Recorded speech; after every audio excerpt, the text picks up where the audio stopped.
how to sell a fraud prevention platform. The guiding principle here is that you have to keep it simple. So what I developed here is just 3 easy and simple stages. First is generating pipeline. Second, qualifying and progressing these opportunities. And then third is about closing these opportunities. You have to do these 3 things in parallel. So you shouldn't be overexcited about a deal that is about to close and you forget about generating pipeline. So on a regular basis, you have to prospect and generate pipeline and then qualify the existing pipeline and then work on closing business. If you don't do these 3 things in parallel, then you end up with problems that arise in a quarter or in 2 quarters because you didn't keep the balance between these 3 activities. So let's jump right into the first part, which is about generating pipeline. So it starts with, first of all, reflecting and analyzing the company you work for, the ecosystem around it, and the tools available at your disposal. So when you do this, you will start with doing a territory map to understand what key verticals you will be working on, what use cases you will be pushing. And out of that, you would create an account plan for a list of accounts you go and target. So you go and target, and this comes to the second stage, which is about cold calling. And you have to own your prospection efforts. You couldn't just rely on the SDR engine. Of course, the team is available to you to help you target the territory, but prospection is your responsibility. So you have to make sure to drive the SDR team to do activities that help with your territory plan. And you need to rely on your own efforts to generate pipeline, not just the SDR team, and also not just marketing. So marketing will provide you with inbound. They will have campaigns, whether they are industry campaigns or specific vertical campaigns, competitive takeout campaigns, account-based marketing, for example. These things are great. And obviously you need to align with marketing to take advantage of these activities, but you still need to knock on doors on your own and generate your own pipeline and prospect. So sales is about knocking on doors, and the sales guy who loses touch with the act of prospecting will really not shine and not reach his full potential. So it's about doing this. So 33% you do your own prospection, 33% on the SDR, and then maybe 33% with marketing. Of course, marketing also, they do events, they do webinars, they do press releases. And obviously, events are a little bit, they don't always drive the right amount of pipeline, and they are there mostly for branding. But if you are able to identify specific tactical events, local ones that are premium paid events where the audience is C-levels, you can generate pipeline out of these events. But at the same time, you need to really have a strategy that doesn't rely only and solely on events. Events are great to build connections with industry players, with alliances, but they shouldn't be the focus for pipeline generation because they cost a lot of money, and yeah, it's the ROI is questionable in most cases with events. And so when you generate a pipeline, you have to also take a look at alliances. So alliances could be the schemes. So Visa, MasterCard. It could also be some payment service providers like Adyen, Stripe, Checkout.com. And you could identify common ground there. So Checkout.com, for example, they work with crypto exchanges. Crypto has very high fraud. And so when you go to Checkout, who are about to terminate a crypto exchange, and tell them, if you implement my solution, I will be able to help you take control of fraud and get back to growth with this specific account. So this is how you find common ground with alliances. Obviously, this comes with alignment on the corporate level, but alignment on the corporate level is not enough. you need to make sure to build the relationships with people in the field. And it could be sometimes an account executive on the alliance side who will share pipeline with you, and you do the same with him. And it's a win-win for both. So you should not just rely on your own efforts and on whatever is available with your company, but also look externally to alliances, but also in the payment space to orchestration platforms. So they are the new kids in the block, and they are very successful. So it's important to have a relationship with these platforms because there's a gap they have with fraud. They're very successful for any company who wants to expand. So it's very easy to enable new payment methods. So it's important to build integrations with the orchestration platforms, and they could be a way to generate pipeline for you. But you also need to keep the relationship in the field, to have regular calls with the account managers and account executives with a certain orchestration platform. You give them a contact here for a customer, and they return the favor and share a lead for a specific customer they just signed, for example. Partners, and it's a difficult one in the fraud prevention space because there's no mature partner ecosystem in the fraud space. But the vendor and the fraud prevention platform that's going to crack this is the one that's going to scale. Partnership is difficult because typically partners rely on professional services to make money. There's no professional services in most cases with fraud prevention platforms because they are SaaS solutions mostly. So we need to find another way to make it a win-win for partners, and not just about reselling your own solution and getting a referral fee or getting a certain percentage on the MRR. So yeah, you identify what's available with the partner program of the company you work for, and then you try to make the most out of it. And at the end of the day, it's a relationship between the sales guys. So sales is looking for pipeline. Again, you give him a contact, he shares another contact with you, and that's how you get the relationship going. Then there are ways to really drive pipeline by thinking outside the box. So there are startup incubators who would be happy to have you as a host to talk about fraud prevention. And then they share with you the list of companies they work with. And here you're able to get engaged with startups and scale ups very early in the game, and usually with the C levels of these startups.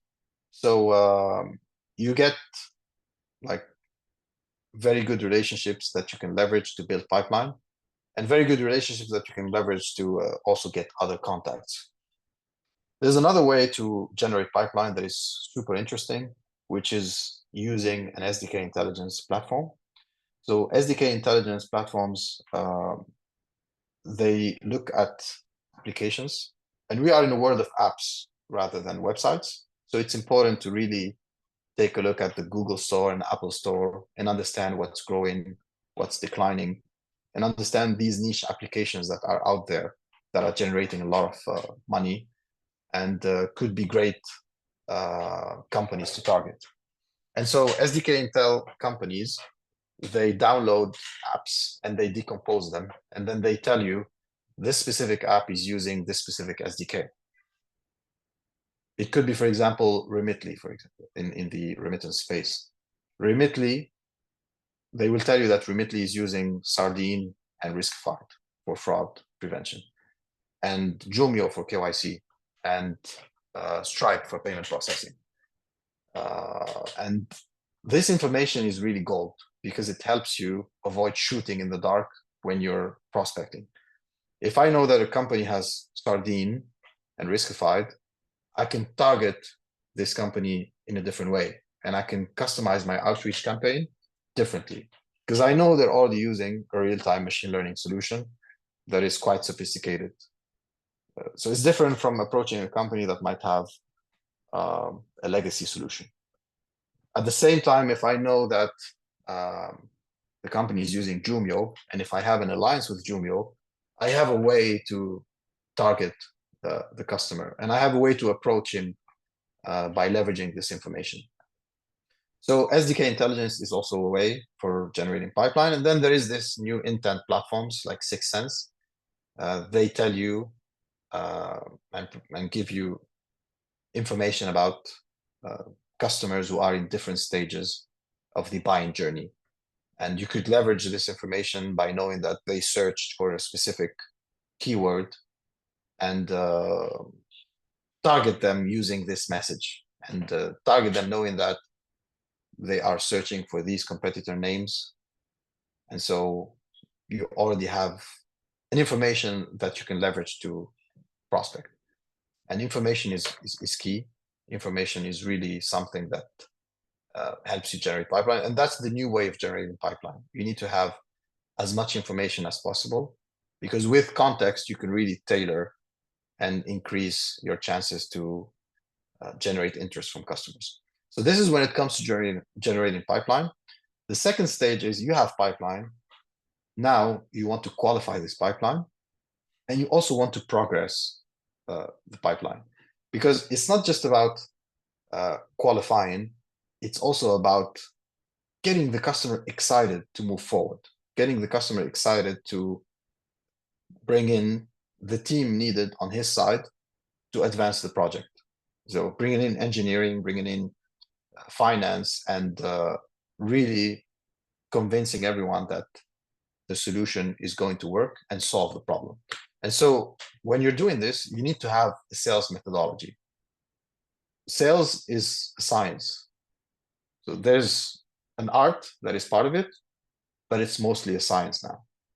So you need to have a methodology behind it. And the methodology that I use is command of the message. Command of the message helps me whenever I speak to a customer, try to find and to fill different boxes. So the first one is, where is the customer? What's the current situation? And then what's the desired outcome? What does good look like? What does solving the problem look like? And you also identify the negative consequences of not doing anything, or the negative consequences of continuing with the problems they have today, and the positive business outcomes that come from solving the problem. So it's not just a technology pitch, it's also a business pitch. So you can have the technology pitch, but at the same time you translate it to a business pitch so that you can sell high up in the organization. When you're doing this, you're really helping the customer think through the problem and really understand and clarify what he wants. And while you're doing this, you define metrics and you define some key performance indicators and some required capabilities. So what are the KPIs that we're going to track to know that we are successful? And then what are the required capabilities in the solution that will help you solve the problem? And while you're doing this, you make sure that in the required capabilities, your unique differentiators are there. And that's how you eliminate the competition. If the customer is convinced that this required capabilities, that is the unique differentiator on your side, is needed, then you automatically disqualify the competition. And while you're doing this dance with the customer, it's a co-creation process. You're not pushing the customer. It's a conversation, and it's about asking a lot of questions, probing, getting the customer to share context, and then you're building the solution with him. So you're not pushing anything. You're not showing up and throwing up and just presenting. You're really co-creating with the customer. And while you're doing this, obviously you need a sales qualification methodology like MEDDPICC. And MEDDPICC is not a sales methodology, but just a sales qualification methodology, let's say. And it helps you do a sanity check and identify gaps for the pipeline that you currently have.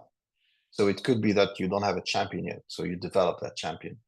Or it could be that you don't know the paper process, or it could be that the metrics are not clearly defined. And so you're progressing the opportunities, knowing that not everything is perfect, but you know about these gaps. So you don't get surprised. And you're not chasing deals that will never close. You know whether you have a genuine deal that's going to close or not. And that's thanks to Medpic to make this an approach that is more scientific. And so when you're progressing opportunities, you're selling, you're exciting the customer to consider your solution and to really buy the solution. So you need to have tailored presentation by subverticals. And you do this based on the customer persona too. So if you're talking to a business user, no need to go super technical. And if you're going to a technical persona, then you need to give him the level of details that he's expecting. But you do all this while taking into consideration that this is a crypto exchange, or this is a remittance, or this is a marketplace, an e-commerce company. You cannot just come with a generic pitch and expect the customer to be excited and to gather everybody and to move the conversation forward. So when you're doing this, you need to have industry knowledge. And you need to know the different use cases and share this knowledge. So you will tell the customer, these are the best practices in your industry. This is what we see in your industry. And then you validate with the customer. Does this resonate with you? How does this compare with what you guys are facing now? And when you're doing this and you're sharing these use cases, you basically deliver a lot of value to the customer. So the deal progresses. And it's not about just qualifying and making it an interrogation. It's a dance. So you give and you ask, you give and you ask. And while you're doing this, obviously the customer is speaking in most cases to 2, 3, 4 vendors. And you need to know who they're talking to. And also you need to know and to pass the knowledge to the customer that you're aware of different ways of solving the problem. And you counsel the customer about the pitfalls of using this or that solution. And you're a trusted advisor. So you never badmouth the competition. You never say anything bad about this or that solution. You just present what you're good at. And you try to make sure that the customer understands that the unique differentiators of your solution are going to make the difference and are going to solve the problem better than the others. And so then you move to the stage of closing business. And when you're closing business, it's important to realize that the decision, even though it looks rational and it looks like a series of steps where it's all about the numbers and it's a rational process, but in reality, you're dealing with people. It's a people's business. So you need to build that trust.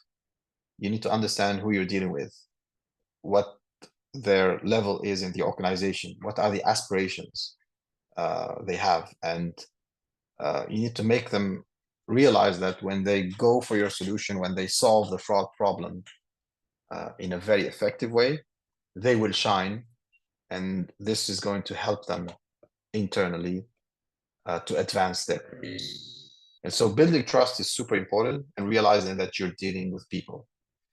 At the same time, so there's a lot of information about the knowledge of the industry and the use cases, but you have to sell with stories. So stories are what resonates with customers.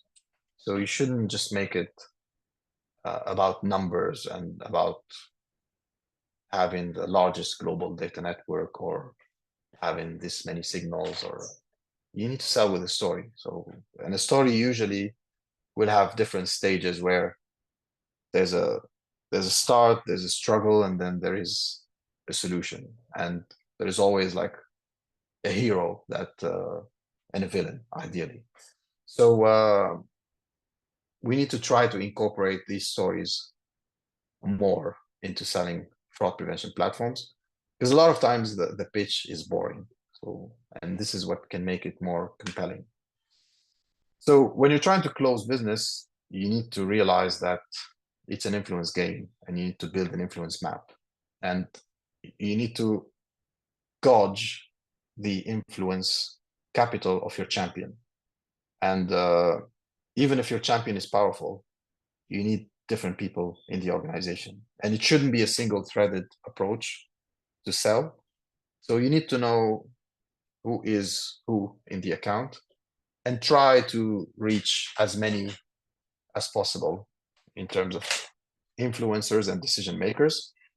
And once you reach a certain stage where you know that it's down to you and another competitor, or you know that your champion is going to make it happen, it's important to then agree on a mutual action plan, because the mutual action plan will define the different steps up to signing the contract and understanding when the go live date should be, when, if there is an urgency behind this. And with a mutual action plan, you're able to give your management an accurate feedback about when the deal is going to close and the different sequence to get it done. And this helps with forecast accuracy, and this really helps the company to make a predictable business.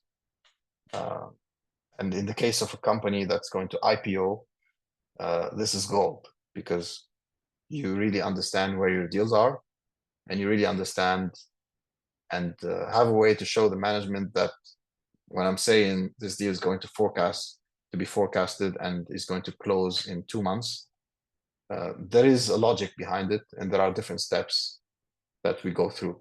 So it's more scientific than just a number given, so it's going to close in 20 days. There is more meat behind it. So why us and not the competition? This is super important. Of course, it's about on stage 2, there is competitive intelligence, but this part is about closing business. And you always have to realize that your champion is also selling internally, and you need to give him the ammunition to be able to close business internally. And sometimes it has to boil down to just 3 things, that explain why us and not the competition. And these 3 things have to be defendable. They have to be measurable, and they have to be specific. And of course, ROI in business case is super important. When you're delivering the command of the message qualification, and when you're progressing opportunities, you obviously gather as much data as possible that you use to really identify the cost of the problem, the cost of not doing anything, and then the positive business outcomes that come out of implementing your fraud prevention solution. So this is a super important part. There are a lot of ROI calculators that are super complex. So we need to find a way to make it easy, simple for some users and some audiences, but at the same time, for the audience that wants to really dig deep, we need to also give them the level of details to satisfy their curiosity about the ROI of a solution. Case studies, super important, because they show that we've done it before with a certain company that is similar in terms of the challenges faced. And the more real the case studies are in terms of showing the numbers, showing the before and the after scenario, the more this helps the champion sell internally to say that this company has done it before and they can do it again. Customer reference calls are super important. And it's very important that, so while you're generating pipeline, you're qualifying, you're closing business, you're also following through. So you're closing the deals, you're following up to the integration,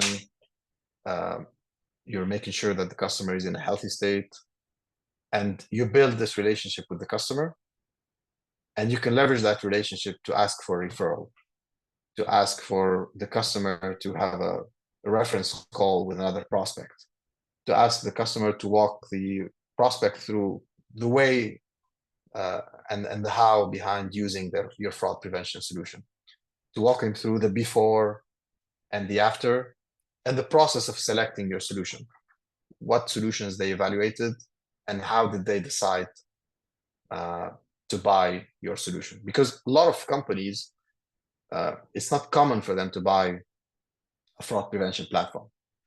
So it's not like buying like another software solution where you frequently change the provider. Chances are the company you're dealing with have never purchased a fraud prevention solution, and they are not going to purchase another one for the next 5 years.